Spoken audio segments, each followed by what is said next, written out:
بسم اللہ الرحمن الرحیم۔ کتاب میزان الحکمت جلد نمبر 7 کے سلسلے میں آج ہم پیج نمبر 191 سے اس کا دوبارہ آغاز کر رہے ہیں، اور آپ سب کو یہ بتاتی چلوں کہ یہ کتاب کاشان بصیرت کے پلیٹ فارم سے ریکارڈ کی جا رہی ہے، اور اس کتاب کا آج پارٹ نمبر 12 آپ کے سامنے ریکارڈ کیا جائے گا، اور موضوع نمبر پہ ہم پہنچ گئے ہیں 2998، اور عنوان ہے نیکی ایک عادت ہے۔ اس سلسلے میں جو حدیث لکھی گئی ہے اس کا ترجمہ پیش کیا جا رہا ہے کہ اپنے لیے سب سے اچھی عادت کو اختیار کرو، چونکہ نیکی ایک عادت ہے، اور ہر بری عادت سے اجتناب کرو۔ اپنے نفس کو اس سے اجتناب کا عادی بناؤ، کیونکہ برائی ہمیشہ کی رسوائی ہے۔ حضرت علی علیہ السلام غرر الحکم۔ اس کے بعد اگلی حدیث ہے 14566 پہ، نیکی کا کام انجام دینے کے لیے اچھی عادت کا ہونا کافی ہے۔ حضرت علی علیہ السلام غرر الحکم۔ 14567 نیکی ایک عادت ہے۔ حضرت رسول اکرم صلی اللہ علیہ وسلم کنز الاعمال حدیث نمبر 44128۔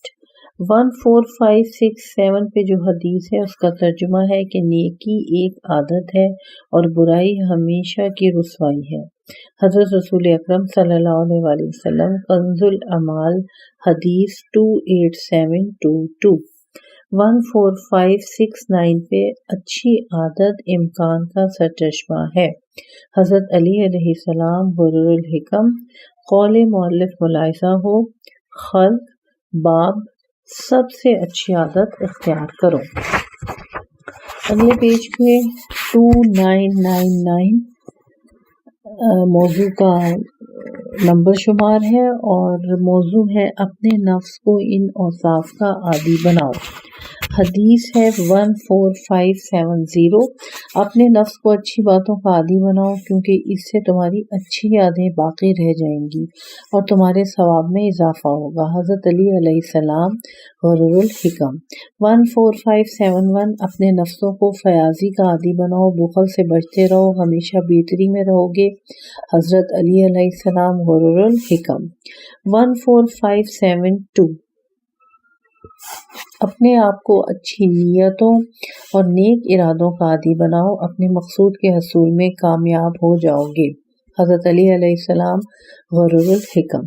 14573 اپنے نفسوں کو اعلیٰ اخلاق اور دوسروں کے تاوان کا بوجھ اٹھانے کا عادی بناؤ، اس سے تمہیں شرف حاصل ہوگا، تمہاری آخرت آباد ہوگی اور تمہارے تعریف کرنے والے زیادہ ہوں گے۔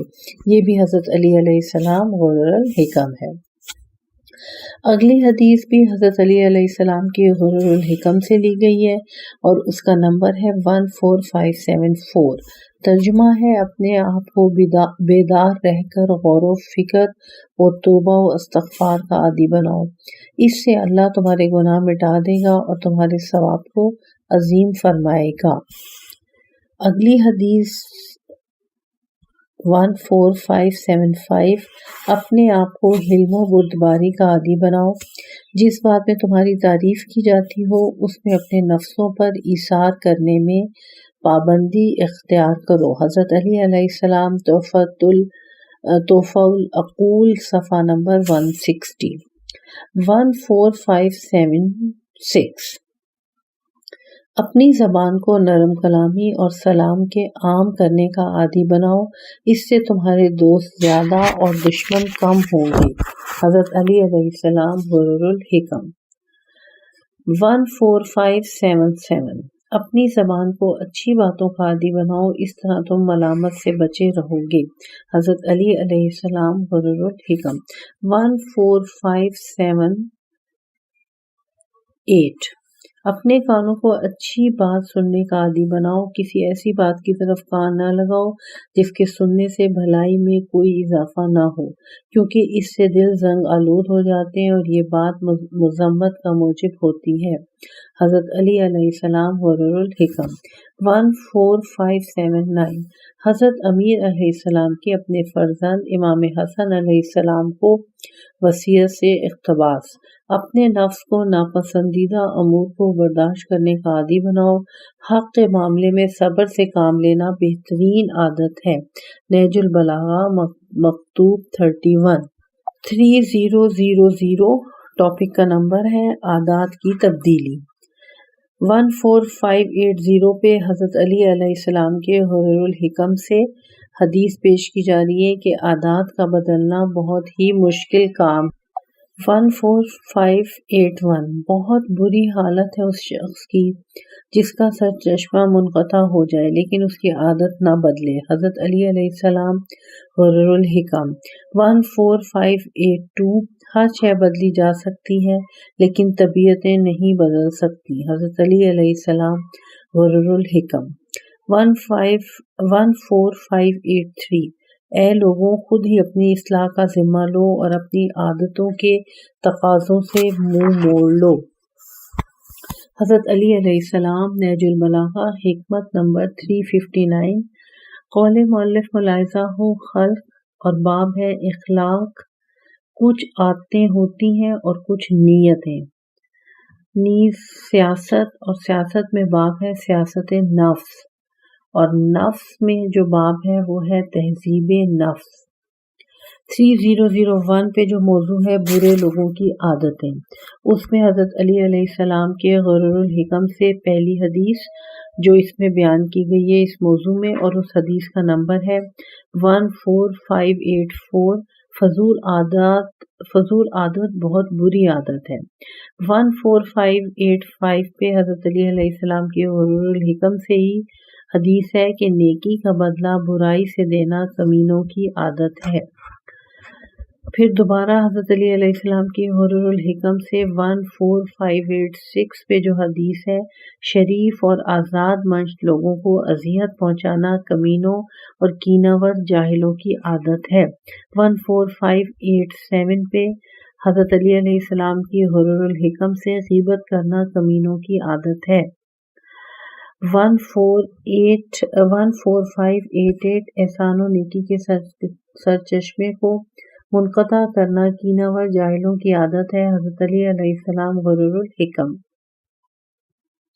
14589 دوستوں کو ستانا کمینے لوگوں کی عادت ہے، یہ بھی حضرت علی علیہ السلام کے غرر الحکم سے ہے۔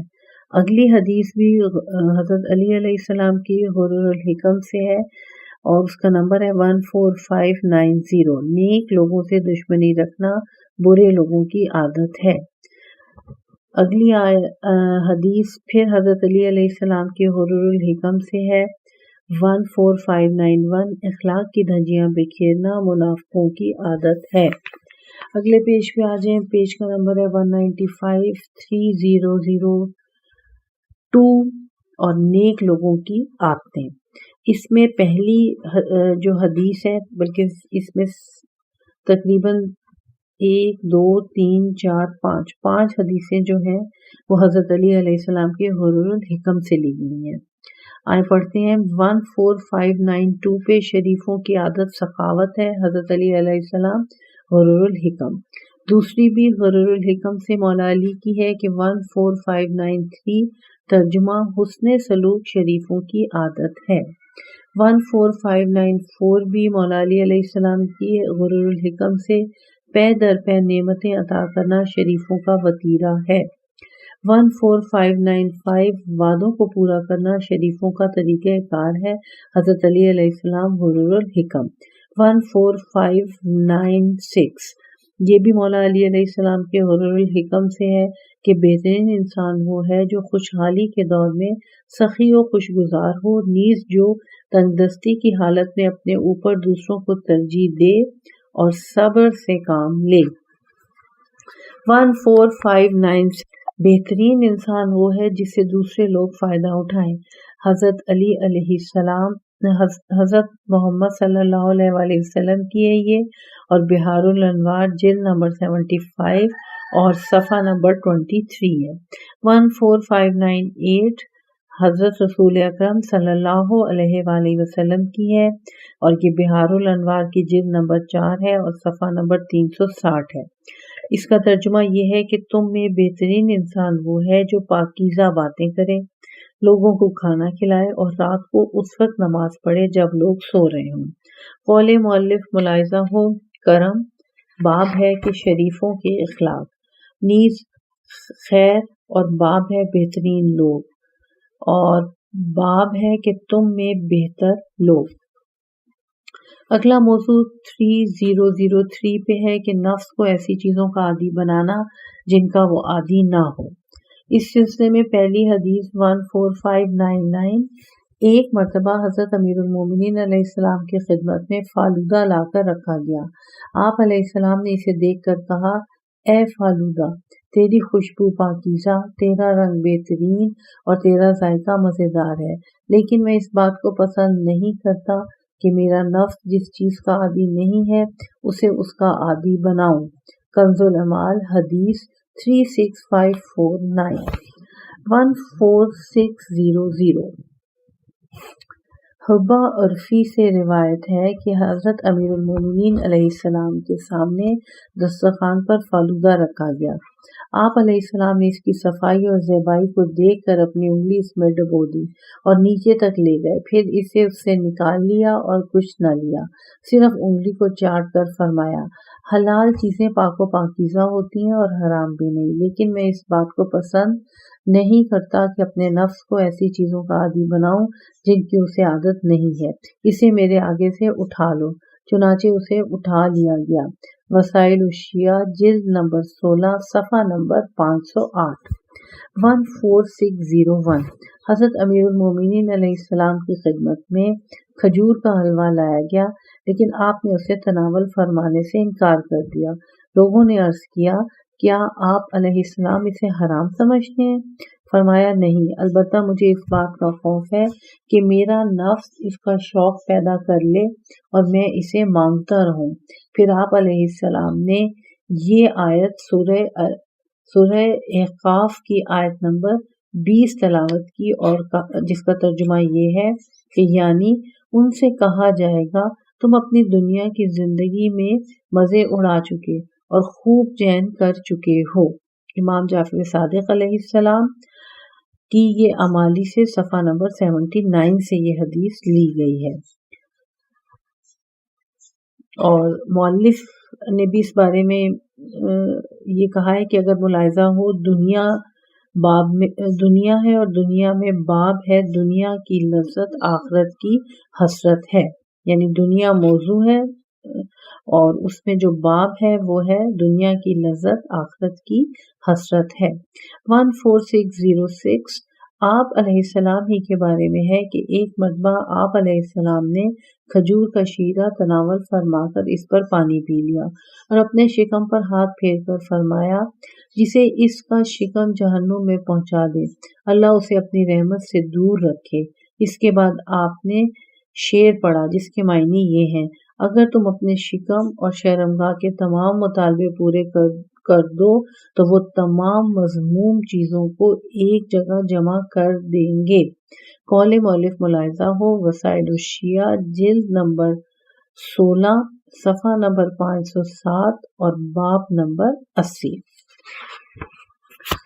اب ہم پہنچ گئے صفحہ نمبر 198 پہ، کتاب میزان الحکمت جلد نمبر 7 ہے، اور اب اس میں جو موضوع شروع ہو رہا ہے وہ فصل نمبر 48 ہے اور وہ موضوع ہے عید۔ 3004 پہ جو موضوع لکھا گیا ہے وہ ہے عید۔ عید کے سلسلے میں قرآن مجید کی جس آیت کو یہاں پر بیان کیا گیا ہے وہ سورہ المائدہ کی آیت نمبر 114 ہے۔ آئیں اس کا ترجمہ پڑھتے ہیں۔ حضرت عیسیٰ ابن مریم علیہ السلام نے بارگاہ خداوندی میں عرض کیا، اے ہمارے پالنے والے، ہم پر آسمان سے ایک خوان نعمت نازل فرما کہ وہ دن ہم لوگوں کے لیے، ہمارے پہلوں کے لیے اور ہمارے پچھلوں کے لیے عید کا دن قرار پائے اور ہمارے حق میں تیری طرف سے ایک بڑی نشانی قرار پائے۔ آئیے اس سلسلے میں حدیث شریف پڑھتے ہیں۔ 14603 اس کا ترجمہ سوید بن غفلہ کہتے ہیں کہ میں عید کے دن امیر المومنین علیہ السلام کی خدمت میں حاضر ہوا۔ اس وقت آپ کے سامنے دسترخوان بچھا ہوا تھا جس پر گندم کی روٹی رکھی ہوئی تھی۔ ایک اور برتن میں دودھ اور آٹے سے بنا ہوا کھانا تھا جسے چمچے کے ساتھ جلدی جلدی تناول فرما رہے تھے۔ میں نے حضرت علیہ السلام سے خدمت میں دریافت کیا، یا امیر المومنین علیہ السلام، عید کا دن اور یہ کھانا؟ مولا علیہ السلام نے فرمایا، عید تو اس کی ہے جس کے گناہ معاف ہو جائیں۔ بہار الانوار جلد نمبر 40 صفحہ نمبر 73۔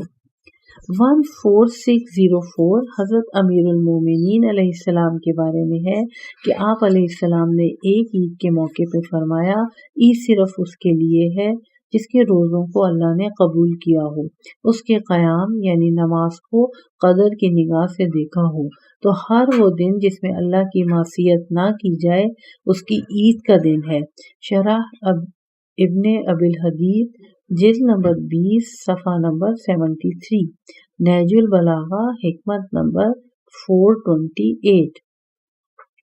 14605 آئیں اس کا ترجمہ پڑھتے ہیں حدیث کا۔ حضرت امام حسن علیہ السلام عید الفطر کے بعد کچھ لوگوں کے پاس سے گزرے جو لہو و لعب اور ہنسی مذاق میں مصروف تھے۔ آپ علیہ السلام نے ان کے پاس بلندی پر کھڑے ہو کے فرمایا، اللہ تعالیٰ نے ماہ رمضان المبارک کو اپنی مخلوق کے لیے مقابلے کا میدان قرار دیا ہے، جس میں لوگ اس کی اطاعت کے ذریعے اس کی مرضات حاصل کرنے کے لیے دوڑ لگاتے ہیں اور ایک دوسرے سے بازی لے جانے کی کوشش کرتے ہیں۔ چنانچہ کچھ لوگ تو سبقت حاصل کر کے کامیاب و کامران ہو جاتے ہیں اور کچھ لوگ کوتاہی کا شکار ہو کر ناکام و نامراد ہو جاتے ہیں۔ البتہ مجھے بے حد تعجب اس شخص پر ہوتا ہے جو آج کے دن کو لہو و لعب اور ہنسی مذاق میں گزار رہا ہے، جبکہ آج کے دن نیک لوگوں کو ثواب ملتا ہے اور غلط کا خسارہ اٹھاتے ہیں۔ خدا کی قسم، اگر پردے ہٹا دیے جائیں تو لوگوں کو پتہ چل جائے اور وہ اچھی طرح جان لیں کہ نیک لوگ اپنی نیکیوں میں مصروف ہیں جبکہ گناہگار اپنے گناہوں کی گرفت میں ہیں۔ یہ کہا اور تشریف لے گئے۔ بہار الانوار جلد نمبر 78 صفحہ نمبر 110 تحفہ العقول صفحہ نمبر 170۔ اب حدیث نمبر 14606 کا ترجمہ پیش ہے۔ جب میں مدینے پہنچا تو اس زمانے میں مدینے والوں کے زمانہ جاہلیت میں 2 دن ایسے ہوتے تھے جن میں وہ کھیل کود میں گزارتے تھے، لیکن اللہ تعالیٰ نے ان 2 دنوں کے بدلے آپ لوگوں کو ان 2 سے بہتر دن عطا فرمائے ہیں۔ ایک ہے عید یعنی عید الفطر اور دوسرا عید قربان کا دن۔ حضرت محمد رسول خدا صلی اللہ علیہ وسلم کنز الاعمال حدیث نمبر 24103۔ 14607 حضرت رسول اکرم صلی اللہ علیہ وسلم کے بارے میں ہے کہ حضرت عیدین یعنی فطر اور عید قربان دونوں کے دنوں میں اپنی بچیوں اور خواتین کو باہر جانے کا حکم دیا کرتے تھے۔ اہل سنت کی کتاب کنز الاعمال حدیث 18098۔ 3005 پہ عید الفطر کے دن امام کا خطبہ، اس سلسلے میں جو حدیث ہے وہ 14608 پہ ہے۔ آئیں اس کا ترجمہ سنتے ہیں اور پڑھتے ہیں۔ حضرت امیر المومنین علیہ السلام نے عید الفطر کے دن خطبہ دیا اور ارشاد فرمایا، اے لوگوں، تمہارے عید کے اس دن میں نیک لوگوں کو ثواب ملتا ہے اور غلط کار خسارے میں رہتے ہیں۔ یہ دن قیامت کے دن سے مشابہت رکھتا ہے، لہٰذا جب تم اپنے گھروں سے نکل کر عیدگاہ کی طرف جانے لگو تو اس گھڑی کو یاد کرو جب تم قبروں سے نکل کر اپنے اللہ کے حضور پیش ہوگے۔ مصلی نماز پہ کھڑے ہونے کے وقت اللہ تعالیٰ کے سامنے کھڑا ہونے کو یاد کرو اور نماز سے فارغ ہونے کے بعد اپنے گھروں کو پلٹنے میں اپنے جنت کے گھروں میں پہنچ جانے کو یاد کرو۔ اللہ کے بندوں، روزے دار مردوں اور عورتوں کا کم از کم ثواب یہ ہے کہ ماہ رمضان کے آخری دن انہیں ایک فرشتہ پکار کر کہتا ہے، اللہ کے بندوں، تمہیں خوشخبری ہو کہ تمہارے اب تک کے سارے گناہ معاف کر دیے گئے ہیں۔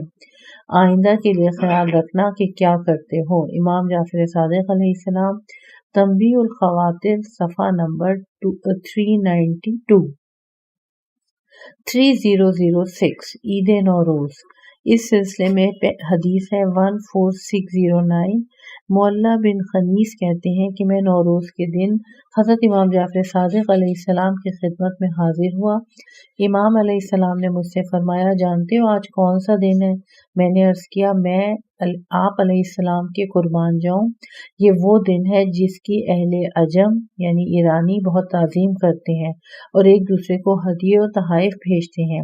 امام علیہ السلام نے فرمایا، اس قدیمی گھر یعنی خانہ کعبہ کی قسم جو مکہ میں ہے، یہ عید قدیم زمانے سے چلی آ رہی ہے، جس کی میں تمہارے لیے وضاحت کرتا ہوں تاکہ تمہیں اچھی طرح سمجھ میں آ جائے۔ اے مولا، نوروز کا دن وہ ہے جس میں اللہ تعالیٰ نے اپنے بندوں سے میثاق لیا تھا کہ وہ اس کی عبادت کریں اور اس کے ساتھ کسی کو شریک نہ بنائیں، اس کے رسولوں اور حجتوں پر ایمان لائیں، ائمہ علیہ السلام پر ایمان لائیں۔ یہی وہ پہلا دن ہے جب سورج طلوع ہوا۔ نوروز کا جو دن بھی آتا ہے ہم اس میں امام کے لیے ظہور کی توقع کرتے ہیں، کیونکہ یہ ہمارے اور ہمارے شیعوں کے ایام میں سے ہے۔ اہل عجم یعنی ایرانیوں نے اس کی حفاظت کی اور تم نے اسے ضائع کر دیا۔ یہ ایرانیوں کے سال کا پہلا دن ہے جس دن 30,000 کی تعداد میں زندہ ہوئے اور نوروز کے دن ایک دوسرے پر پانی ڈالنا سنت قرار پایا۔ بحار الانوار، جلد نمبر 9، صفحہ نمبر 92 اور صفحہ نمبر 93۔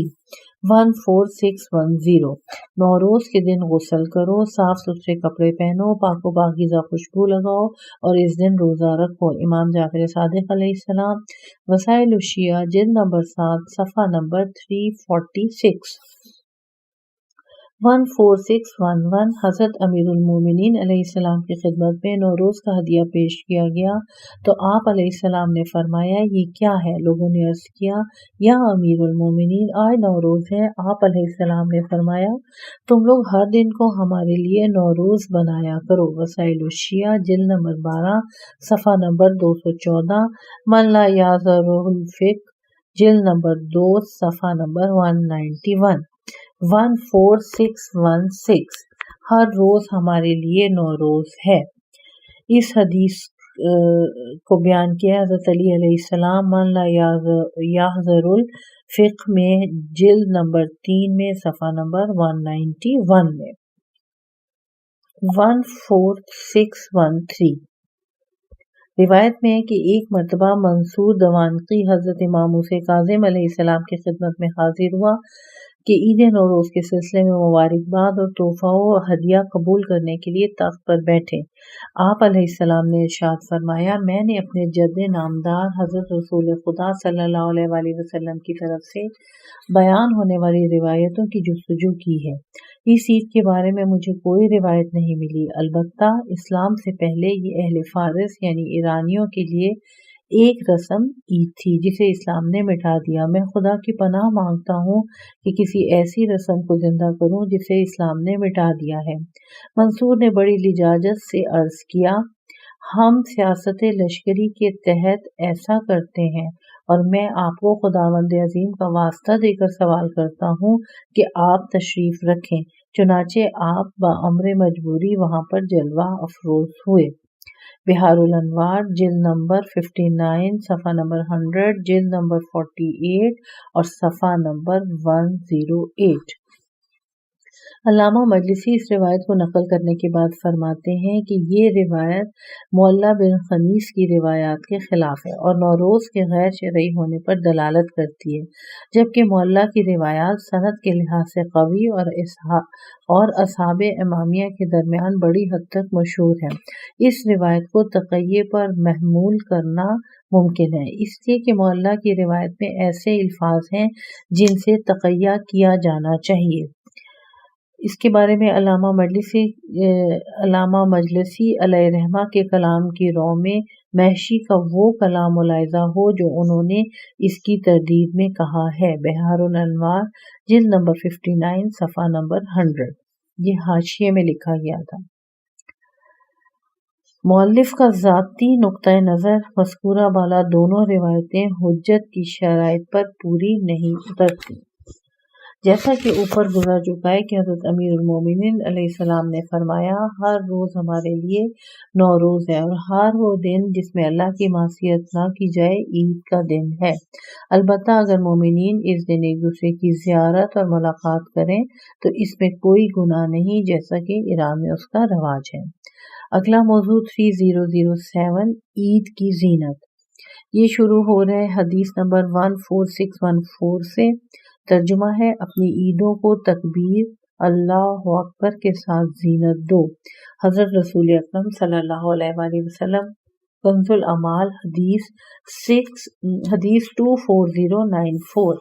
14615 پہ جو حدیث عید کی زینت کے لیے بیان کی گئی ہے، اپنی دونوں عیدوں یعنی عید الفطر اور قربان کو تہلیل، تکبیر، تحمید اور تقدیس سے مزین کرو۔ رسول خدا صلی اللہ علیہ وآلہ وسلم کی یہ حدیث ہے، کنز الاعمال، حدیث 24095۔ اگلی حدیث پھر کنز الاعمال سے لی گئی ہے، 14616۔ پیغمبر اکرم کی شان یہ ہوتی تھی کہ جب حضرت صلی اللہ علیہ وآلہ وسلم عیدین کے سلسلے میں باہر نکلتے تو بلند آواز سے تکبیر و تحلیل فرمایا کرتے تھے۔ کنز الاعمال، حدیث نمبر 1801۔ پھر اگلی حدیث کنز الاعمال سے ہی لی گئی ہے، 14617۔ جب آپ صلی اللہ علیہ وآلہ وسلم عید الفطر کے دن گھر سے باہر نکلتے تو تکبیر کہنا شروع کر دیتے یہاں تک کہ عیدگاہ تک پہنچ جاتے۔ کنز الاعمال، حدیث نمبر 18104۔ 14618 پہ جو حدیث ہے وہ بھی کنز الاعمال سے لی گئی ہے کہ خطبوں کے درمیان تکبیر کہتے تھے اور عیدین کے خطبوں میں کثرت سے تکبیر کہا کرتے تھے۔ حدیث نمبر 18103۔ اب ہم آ جاتے ہیں صفحہ نمبر 206 پر۔ 206 پر فصل نمبر 49 اور موضوع ہے طلب پناہ۔ طلب پناہ کا جو نمبر شمار ہے وہ 3008 ہے، اور طلب پناہ کے سلسلے میں قرآن مجید کی جس آیت سے آغاز کیا گیا ہے وہ ہے سورہ مومنون کی آیت نمبر 97 اور 98۔ اور کہو کہ اے میرے پالنے والے، میں شیطان کے وسوسوں سے تیری پناہ مانگتا ہوں، اور اے میرے پروردگار اس راستے سے بھی تیری پناہ مانگتا ہوں کہ شیاطین میرے پاس آئیں۔ سورہ غافر کی آیت نمبر 27۔ اور موسیٰ نے کہا کہ میں تو ہر متکبر سے جو حساب کے دن قیامت پر ایمان نہیں لاتا اپنے اور تمہارے پروردگار کی پناہ لے چکا ہوں۔ پھر سورہ فلق کی آیت نمبر 1 اور 2۔ قل اعوذ برب الفلق من شر ما خلق۔ اے رسول کہہ دیں کہ میں صبح کے مالک کی ہر چیز کی برائی سے جو اس نے پیدا کی پناہ مانگتا ہوں، اندھیری رات کی برائی سے جب اس کا اندھیرا چھا جائے، گنڈوں پر پھونکنے والیوں کی برائی سے جب پھونکیں، اور حسد کرنے والوں کی برائی سے جب حسد کریں۔ اس کے بعد سورہ ناس کی 1 تا 4 آیت۔ قل اعوذ برب الناس ملک الناس الہ الناس من شر الوسواس الخناس۔ اے رسول صلی اللہ علیہ وآلہ وسلم کہہ دیں کہ میں لوگوں کے پروردگار، لوگوں کے بادشاہ، لوگوں کے معبود کی شیطانی وسوسوں کی برائی سے پناہ مانگتا ہوں جو اللہ کے نام سے پیچھے ہٹ جاتا ہے۔ قول مؤلف ملاحظہ ہو، سورہ دخان کی آیت نمبر 20، سورہ بقرہ کی آیت نمبر 67، سورہ ہود کی آیت نمبر 47، سورہ مریم کی آیت نمبر 18، آل عمران کی آیت نمبر 36، سورہ اعراف کی آیت نمبر 200، سورہ نحل کی آیت نمبر 98، مومن کی 56، سورہ فصلت کی آیت نمبر 36۔ یہ طلب پناہ کے سلسلے میں قول مؤلف نے ملاحظہ فرمائی ہے۔ اب اس سلسلے میں جو احادیث نقل کی گئی ہیں آئیں ان کا ترجمہ پڑھتے ہیں۔ 14619 حضرت رسول خدا صلی اللہ علیہ وآلہ وسلم کے بارے میں ہے کہ حضرت صلی اللہ علیہ وآلہ وسلم نے 4 چیزوں سے اللہ کی پناہ مانگتے تھے۔ نمبر 1 ایسے علم سے جو فائدہ نہ پہنچائے، نمبر 2 ایسے دل سے جس میں خوف خدا نہ ہو، نمبر 3 ایسی دعا سے جو سنی نہ جائے یعنی قبول نہ ہو، اور نمبر 4 ایسے نفس سے جو کبھی سیر نہ ہو۔ سنن نسائی جلد نمبر 8 صفحہ نمبر 255۔ 14620 ترجمہ بار الہا میں تیری پناہ مانگتا ہوں بخل سے، بزدلی سے، اس بات سے کہ رذیل عمر کی طرف پلٹا دیا جاؤں، دنیا کے فتنے سے اور قبر کے عذاب سے۔ رسول اکرم صلی اللہ علیہ وآلہ وسلم، سنن نسائی جلد نمبر 8 صفحہ نمبر 256۔ اب 14621 پہ ترجمہ بار الہا میں تیری پناہ مانگتا ہوں رنج و غم، عاجزی، سستی، بخل، بزدلی، قرض کے جھکا دینے والے بوجھ اور لوگوں کے غالب آ جانے سے۔ حضرت محمد صلی اللہ علیہ وآلہ وسلم، سنن نسائی جلد نمبر 8 صفحہ نمبر 256۔ 14622 اے میرے اللہ میں تیری پناہ مانگتا ہوں کم مائیگی، فقر و فاقہ اور ذلت سے، نیز تیری پناہ مانگتا ہوں اس بات سے کہ کسی پر ظلم کروں یا مجھ پر کوئی ظلم کرے۔ حضرت رسول خدا صلی اللہ علیہ وآلہ وسلم، سنن نسائی جلد نمبر 8 صفحہ نمبر 261۔ 14623 اے اللہ میں تیری پناہ مانگتا ہوں قرضے کے غلبے، دشمن کے غلبے اور اپنی مصیبت پر دشمنوں کے خوش ہونے سے۔ حضرت رسول اکرم صلی اللہ علیہ وآلہ وسلم، سنن نسائی جلد نمبر 8 صفحہ نمبر 265۔ اب آ جائیں حدیث نمبر 14624، اس کا ترجمہ ہے اے اللہ میں تیری پناہ مانگتا ہوں سفر کے دشوار گزار رستوں، شکستہ دل ہو کر واپس لوٹنے، زیادہ فائدے کے بعد نقصان اٹھانے، مظلوم کی بد دعا اور اپنے اہل و عیال مال میں بد حالی کے منظر سے۔ حضرت رسول اکرم صلی اللہ علیہ وآلہ وسلم، سنن نسائی جلد نمبر 8 صفحہ نمبر 272۔ 14625 ترجمہ اے اللہ میں تیری پناہ مانگتا ہوں اس عمل کی برائی سے جو میں نے انجام دیا ہے اور اس سے جو ابھی تک انجام نہیں دیا۔ حضرت محمد صلی اللہ علیہ وآلہ وسلم، سنن نسائی جلد نمبر 8 صفحہ نمبر 281۔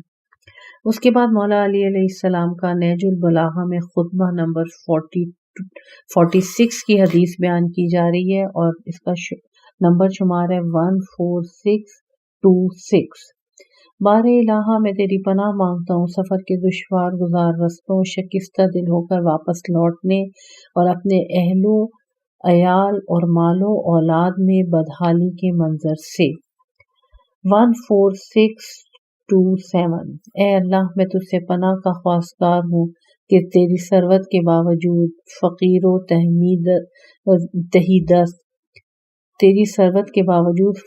تہی دست رہوں، یا تیری رہنمائی کے ہوتے ہوئے بھٹک جاؤں، یا تیری سلطنت میں رہتے ہوئے ستایا جاؤں یا ذلیل کیا جاؤں، جبکہ تمام اختیارات تجھے حاصل ہیں۔ مولا علی علیہ السلام، نہج البلاغہ خطبہ نمبر 215۔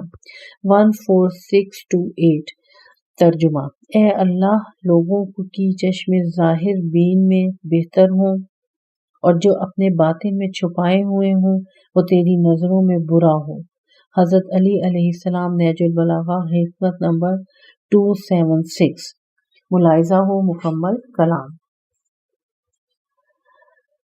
14629 محمد بن ابراہیم نے ابو الحسن یعنی امام موسیٰ کاظم علیہ السلام کی خدمت میں تحریر کیا، میرے آقا اگر آپ مناسب سمجھیں تو مجھے ایسی دعا تعلیم فرمائیں جو میں ہر نماز کے بعد مانگا کروں اور اس میں میری دنیا و آخرت کی بھلائی ہو۔ امام علیہ السلام نے اس کو لکھ بھیجا کہ یہ کہا کرو، وہ دعا ہے اعوذ بوجہک الکریم وعزتک التی لا ترام وقدرتک التی لا یمتنع منہا شیء من شر الدنیا والآخرۃ ومن شر ومن شرل اوجاء کلہا فروع کافی جلد نمبر 3 صفحہ نمبر 346 14630 پہ ترجمہ قرضے کے غلبے، لوگوں کے غلبے اور بیواؤں کے ہلاک ہو جانے سے اللہ کی پناہ مانگا کرو۔ حضرت امام جعفر صادق فروع کافی جلد نمبر 5 صفحہ نمبر 96۔